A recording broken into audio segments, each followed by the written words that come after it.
Welcome back dear students. हम लोग पढ़ने जा रहे हैं इस वीडियो में द मोस्ट इंपॉर्टेंट फिनोमेना जो कि आप क्लास 12th में पढ़ते हैं, और वो है TIR यानी टोटल इंटरनल रिफ्लेक्शन। सो पूरे अच्छे से आपको इसको समझना है, चाहे बोर्ड एग्जाम हो, किसी भी बोर्ड का हो, कंपटीशन हो, हर जगह ये TIR पूछा जाता है। इस पर बेस्ड क्वेश्चंस आपको मिलते ही मिलते हैं। So let's understand what is TIR, Total Internal Reflection। तो बच्चों सबसे पहले तो हम टर्म पे गौर करें, क्योंकि फिजिक्स इतना आसान सब्जेक्ट है, जो उसका मतलब है वही मतलब है। हिंदी में कहते हैं बच्चों उसको पूर्ण आंतरिक परावर्तन। तो एक तो होता है TIR, एक होता है IR। तो दोनों में कंफ्यूज हो जाते हैं बच्चे, तो आपको कंफ्यूज नहीं होना है। तो क्लियरली आप समझ लीजिए how IR is different from TIR। Internal reflection में जरूरी नहीं है कि पूरी की पूरी रे रिफ्लेक्ट होकर आ जाए, कुछ पार्ट रिफ्रैक्ट होकर दूसरे मीडियम में भी जा सकता है। पर TIR में टोटल इंटरनल रिफ्लेक्शन में पूरी की पूरी रे लौट कर वापस सेम मीडियम में आ जाती है। तो कुछ बच्चे कंफ्यूज रहते हैं, बोलते हैं रेनबो में अगर आपसे पूछा जाए, तो बच्चों रेनबो में IR इंटरनल रिफ्लेक्शन होता है। स्पेशल सिचुएशन में वो TIR भी हो सकता है, टोटल इंटरनल रिफ्लेक्शन, पर हमेशा TIR होगा ऐसा जरूरी नहीं है। So let's understand what are the condition required for TIR to take place. तो हम एक रे डायग्राम से बच्चों इसको समझेंगे। सो हेडिंग इज TIR, इसी नाम से प्रसिद्ध है, शॉर्ट फॉर्म स्टैंडर्ड है, एग्जाम में यूज किए जाता है इसको directly. So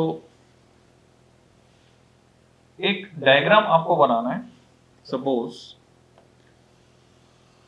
XY is the separating boundary. दो मीडियम को ये डिफरेंशिएट कर रही है। नीचे है डेंसर मीडियम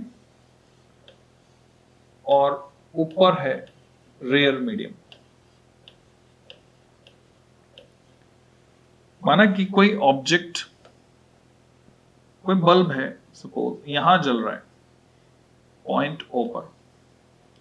अब इस बल्ब से अगर हम डिफरेंट रेज कंसिडर करें जो जा रही है निकलकर, तो यहां से एक रे जा रही, कुछ एंगल पर इंसिडेंट है। रे जब भी बनाएंगे आपको एरो बना के दिखाना। सो कुछ एंगल पर इंसिडेंट है, ये मैंने खींचा normal N1। Angle of incidence में मार्क कर देता हूं, यहां पर angle of incidence is I।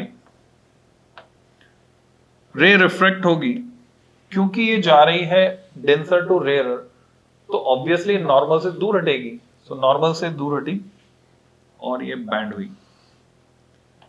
जितने एंगल से ये बैंड हुई वो तो एंगल ऑफ डेविएशन है, पर टोटल नॉर्मल के साथ जो एंगल बन रहा है वो है एंगल ऑफ रिफ्रैक्शन R।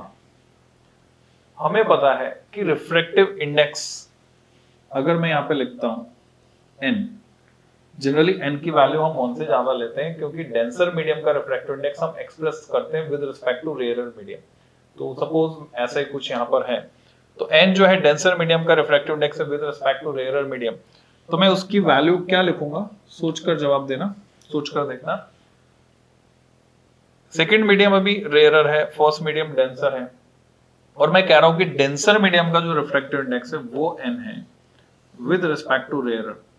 यानी अगर एब्सोल्यूट रिफ्रैक्टिव इंडेक्स की बात की जाए तो डेंसर का है N2, रेयरर का है N1। तो ऐसी सिचुएशन में N को मैं लिख सकता हूं N2 upon N1। N is nothing but ratio N2 upon N1, ऐसे में दिखा सकता हूं। ये सिचुएशन है। सो रे के मूवमेंट के हिसाब से रेयर का रिफ्रैक्टिव इंडेक्स होगा 1 अपॉन N। तो 1 अपॉन N को लिख सकता हूं मैं sine A by sine R। तो N को लिखूंगा sine R upon sine I। ये बात है जो आपके समझने की है। कैसे? ठीक है, आप चाहे तो लिख सकते हैं 1 upon N equal to sine A by sine R, बात एक की है। अब यहां पर अगर मैंने एंगल को बढ़ाया, हमें पता है एन तो फिक्स है, अगर मैं आई बढ़ाऊंगा तो आर भी बढ़ेगा, जैसे जैसे आई बढ़ाऊंगा आर बढ़ेगा, इस तरह से कि रेशियो कांस्टेंट रहेगा, एन इज फिक्स्ड। सो अगर मैं एंगल ऑफ इंसिडेंस को बढ़ाता हूं तो आर भी बढ़ेगा। बढ़ते बढ़ते एक सिचुएशन ऐसी आएगी जब आर हो जाएगा 90 डिग्री। हमें वही सिचुएशन कंसिडर करनी है। और उससे पहले मैं एक चीज और क्लियर करना चाहता हूं, ये रे जो रिफ्रेक्ट होकर गई, रिफ्रैक्टेड रे, इसके अलावा लॉज ऑफ रिफ्लेक्शन को फॉलो करते हुए पार्शली रे का कुछ हिस्सा वापस सेम मीडियम में आएगा, यानी ये एंगल भी होगा आई के बराबर। तो अभी हम देख रहे हैं पॉइंट ए पर रिफ्रैक्शन भी हो रहा है, पॉइंट ए पर रिफ्लेक्शन भी हो रहा है, पर अभी मैं एंगल और बढ़ा रहा हूं। बढ़ाते बढ़ाते एक कंडीशन ऐसी कि आई इतना बड़ा हो गया कि रिफ्रैक्टेड रे पैरेलल चलेगी सरफेस एक्स वाई के। इसको हम कहते हैं ग्रेजिंग इमर्जेंस। यहां पर मैंने नॉर्मल खींचा, दिस इज N2। सवाल उठता है क्या सिर्फ रिफ्रैक्टेड रे मिलेगी या रिफ्लेक्टेड भी मिलेगी? तो जवाब है रिफ्लेक्टेड यहां पर भी है। समझना इस बात को, लॉज ऑफ रिफ्लेक्शन को फॉलो करते हुए यहां भी पार्शियल रिफ्लेक्शन होगा बच्चों। जो एनसीईआरटी में जो डायग्राम बना हुआ उसमें मिस्टेक है, उसमें ये नहीं दिखाया हुआ है। तो आप दिखा देंगे तो भी सही है, और नहीं दिखा देंगे तो सही क्यों है, क्योंकि वास्तव में होगा यहाँ पे। और नहीं दिखाएंगे तो क्योंकि एनसीईआरटी में बना हुआ तो नंबर तो आपके कटने वाले हैं नहीं, तो आपके दोनों हाथ में लड्डू हैं। ओके, ऐसे कहा जाता है ना, कहावत है। तो अभी ये जो एंगल बन गया यहां पर, जिसके लिए एंगल ऑफ रिफ्रैक्शन हो गया 90 डिग्री, इस पर्टिकुलर एंगल को हम कहते हैं क्रिटिकल एंगल। ये क्रिटिकल शब्द हर उस जगह हम यूज करते हैं जहां कोई बहुत बड़ा परिवर्तन आ जाता है, ड्रास्टिक चेंज। तो यहां ड्रास्टिक चेंज क्या है, रे पैरेलल हो गई। तो सवाल है क्या टीआईआर हो गया? जवाब है नहीं। अभी आप देख रहे हैं partially reflected and partially refracted. So अभी तक टीआईआर नहीं हुआ है। पर अगर मैंने एंगल ऑफ इंसिडेंस को और बढ़ाया, मोर देन दिस, इससे और ज्यादा बढ़ाया, तो क्या होने वाला है? पॉइंट मार्क करता हूं मैं, बी पर टीआईआर नहीं हुआ है। अब हम आ गए पॉइंट सी पर। यहां पर मैंने नॉर्मल ड्रॉ किया and this is point C. यहां स्थिति यह है कि एंगल, क्रिटिकल एंगल आईसी से ज्यादा हो गया, तो अब रिफ्रैक्शन नहीं होगा और ये रे वापस सेम मीडियम में लौट आएगी following the laws of reflections. यानी ये एंगल यहां पे अगर मैं मार्क करता हूं आई डैश, जो कि आई सी से बड़ा है, तो इधर ये एंगल भी होगा आई डैश, जहां पर क्लियर कट हम ये कह सकते हैं कि ये जो आई डैश है it is greater than I C, critical angle. तो इसे कहेंगे टीआईआर। जहां पे मैंने रेड एरो लगाया है, ये पूरी की पूरी रे लौट कर वापस सेम मीडियम में आ गई। So this phenomena is known as total internal reflection. I think आपको समझ में आ गया होगा टोटल इंटरनल रिफ्लेक्शन क्या होता है। सो रे डायग्राम से हमने इसको समझा। अब हम इसके लिए रिलेशन एस्टेब्लिश करेंगे कि अगर टीआईआर हो रहा है तो एंगल जो है क्रिटिकल एंगल से ज्यादा होना चाहिए। समझ में आ गया हमारे को? रे जानी चाहिए डेंसर टू रेयरर मीडियम। तो एग्जाम में आपसे सीधा सा सवाल पूछा जाता है, what are the condition required for TIR to take place? तो आप जवाब क्या देंगे? First condition, ray must move from denser to rarer medium and the angle of incidence must be greater than critical angle, must be greater than critical angle। ये condition है। तो ये दो शर्तें हैं कि कोण, आपतन कोण क्रांतिक कोण से अधिक होना चाहिए और किरण को जाना है सघन माध्यम से विरल माध्यम में।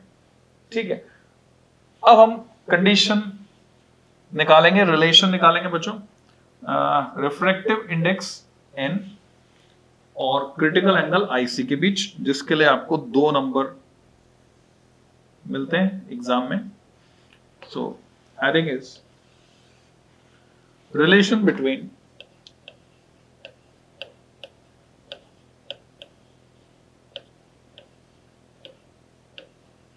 IC and n। तो n जो है डेंसर मीडियम का रिफ्रैक्टिव इंडेक्स है, ये बात आपको समझनी है with respect to rare medium. तो अभी तक जो हमने सीखा है, हमने सीखा बच्चों स्नेल्स लॉ। तो स्नेल्स लॉ जानते, तो स्नेल्स लॉ अप्लाई करेंगे सीधे यहाँ पे कौन से पॉइंट पर, पॉइंट बी पर लगाएंगे हम स्नेल्स लॉ। तो applying Snell's law at point B in figure shown, आप लिख सकते हैं in figure shown, applying Snell's law at point B we get, जिन बच्चों को आता है वो स्पीडली चला सकते हैं इसको 1.5x स्पीड पे या उससे ज्यादा स्पीड पे, और जिनको नहीं आता है उनको सीखना है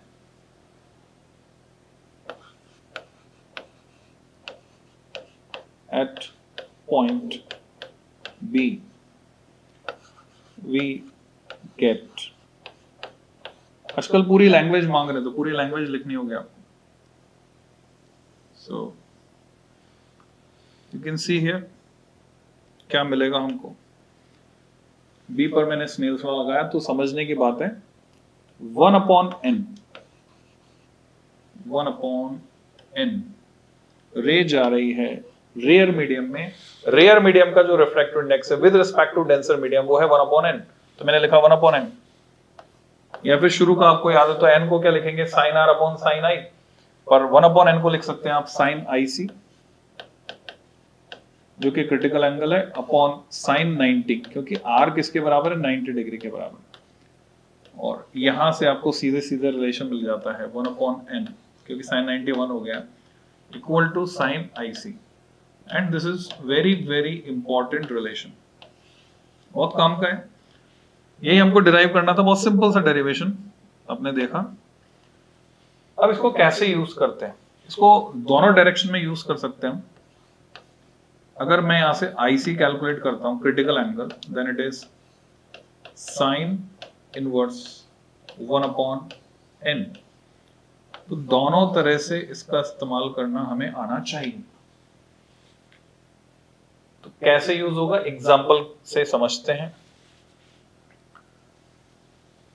हमें पता है ग्लास का जो रिफ्रैक्टिव इंडेक्स है n for glass with respect to air it is 3/2। Water का रिफ्रैक्टिव इंडेक्स रिवीजन हो रहा है आपका 4/3। डायमंड का रिफ्रैक्टिव इंडेक्स इट इज 2.4। तो अगर हमें समझना है हीरा क्यों जगमगाता है, क्योंकि इसकी एप्लीकेशन पढ़ेंगे हम नेक्स्ट लेक्चर में, TIR के एप्लीकेशंस। तो यहां पर अगर मैं क्रिटिकल एंगल निकालना चाहता हूं इन डिफरेंट मीडिया के लिए, सो IC फॉर ग्लास ये होगा बच्चों sine inverse 2/3। And how much is sine inverse 2/3? Sine inverse 0.667 लिख सकता हूं मैं इसको। आप जानते हैं 3 से 18 होता है, फिर 2 बचता चला जाएगा। अब यहां पर आपको जरूरत पड़ेगी साइन टेबल देखने की, या तो कैलकुलेटर से देख लीजिए, नहीं तो साइन टेबल देखकर आप ये एंगल निकाल सकते हैं जो कि 40 डिग्री से कम आएगा।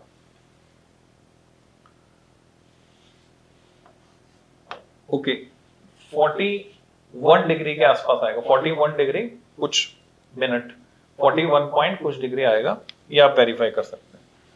फिर अगर मैं कैलकुलेट करता हूं वाटर के लिए, then it is sine inverse 1/n करना है, 4/3 था, 3/4 बन जाएगा बच्चों। 3/4 आप जानते हैं कितना होता है, 0.75 होता है, तो साइन इनवर्स 0.75 ये उससे ज्यादा आएगा, ठीक है। 45 से के आसपास, 45 से थोड़ा ज्यादा है, यू मे कैलकुलेट इट। और जब हम पता करते हैं हीरे के लिए, डायमंड के लिए, क्रिटिकल एंगल फॉर डायमंड यानी साइन इनवर्स 2.4, तो इसे याद रखना बहुत आसान है। मजे की बात यह है कि ये 2.4 है और इसके लिए ये वैल्यू आती है 24 डिग्री, जो कि इन तीनों में सबसे कम है 24 डिग्री। और जिसके लिए क्रिटिकल एंगल जितना कम होगा उसके लिए टीआईआर उतना ही आसान होगा। तो वीडियो इस आज के इस लेक्चर के एंड में एक इंटरेस्टिंग क्वेश्चन जो आप इन्वेस्टिगेट कर सकते हैं खुद, वो आपके दिमाग में मैं डाल देता हूं और इसका पता लगाइए कि वो कौन सा रंग है जो हीरे में सबसे ज्यादा दिखाई देता है, वो कौन सा कलर है जो हीरे में सबसे ज्यादा दिखाई देता है।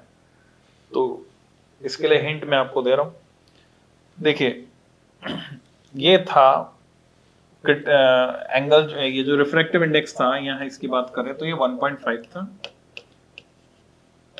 ये 1.33 था और ये 2.4 है। जैसे ये रिफ्रैक्टिव इंडेक्स बढ़ा, तो आपने देखा वैल्यू का क्या होगा, क्रिटिकल एंगल घटेगा। रिफ्रैक्टिव इंडेक्स जिसका सबसे ज्यादा है उसका क्रिटिकल एंगल सबसे कम है।